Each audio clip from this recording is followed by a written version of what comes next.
RCB versus CSK ವಿರುದ್ಧ ಆರ್ಸಿಬಿಗೆ 2 ರನ್ಗಳ ರೋಚಕ ಜಯ. ಸೋಲುವ ಪಂದ್ಯ ಗೆಲ್ಲಿಸಿದ ಎಂಗಿಡಿ ಯಶ್ ದಯಾಳ್. ಚಿನ್ನಸ್ವಾಮಿ ಮೈದಾನದಲ್ಲಿ ನಡೆದ ಸೌತ್ ಇಂಡಿಯನ್ ಡರ್ಬಿಯಲ್ಲಿ ರಾಯಲ್ ಚಾಲೆಂಜರ್ಸ್ ಬೆಂಗಳೂರು ಬದ್ಧ ಎದುರಾಳಿ ಸಿಎಸ್ಕೆ ವಿರುದ್ಧ 2 ರನ್ಗಳ ರೋಚಕ ಜಯ ಸಾಧಿಸಿದೆ. 214 ರನ್ಗಳ ಗುರಿ ಬೆನ್ನಟ್ಟಿದ ಚೆನ್ನೈ ಸೂಪರ್ ಕಿಂಗ್ಸ್ 20 ಓವರ್ಗಳಲ್ಲಿ 5 ವಿಕೆಟ್ ಕಳೆದುಕೊಂಡು 211 ರನ್ ಗಳಿಸಷ್ಟೇ ಶಕ್ತವಾಗಿ 2 ರನ್ಗಳ ಸೋಲೊಪ್ಪಿಕೊಂಡಿತು.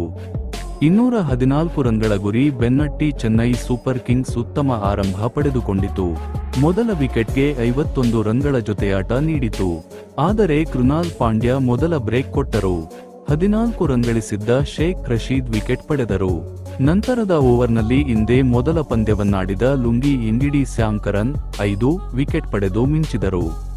ಆದರೆ ಮೂರನೇ ವಿಕೆಟ್ ಜೊತೆಯಾಟದಲ್ಲಿ ಆಯುಷ್ ಮಹಾತ್ರೆ ಹಾಗೂ ರವೀಂದ್ರ ಜಡೇಜಾ 64 ಎಸೆತಗಳಲ್ಲಿ 114 ರನ್ಗಳ ಜೊತೆಯಾಟ ನೀಡಿ ಅದ್ಭುತ ಕಂಬ್ಯಾಕ್ ಮಾಡಿದರು. ಕೇವಲ 4ನೇ ಪಂದ್ಯವನ್ನಾಡಿದ ಆಯುಷ್ ಭುವನೇಶ್ವರ್ ಕುಮಾರ್ ಸೇರಿ ಆರ್ಸಿಬಿ ಬೌಲರ್ಗಳನ್ನ ಬೆಂಡೆತ್ತಿದ್ದರು. ಆಯುಷ್ 48 ಎಸೆತಗಳಲ್ಲಿ 9 ಬೌಂಡರಿ 5 ಸಿಕ್ಸರ್ಗಳ ಸಹಿತ 94 ರನ್ ಗಳಿಸಿದರು.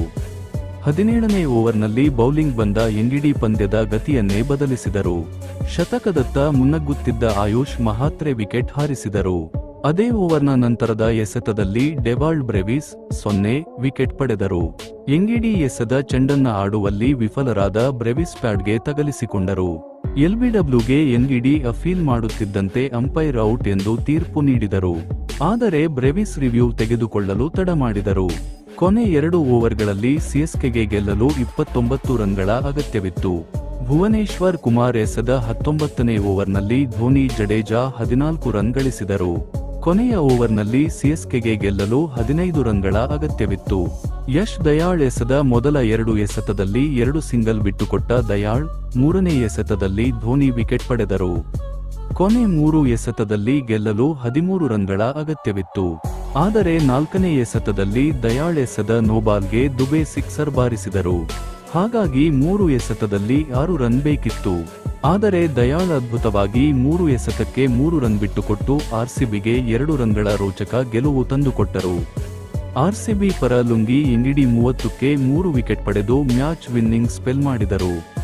ಯಶ್ ದಯಾಳ್ 41 ರನ್ ನೀಡಿದರೂ ಕೊನೆಯ ಓವರ್ನಲ್ಲಿ 1 ವಿಕೆಟ್ ಪಡೆದು ಗೆಲುವಿನಲ್ಲಿ ನಿರ್ಣಾಯಕ ಪಾತ್ರ ವಹಿಸಿದರು.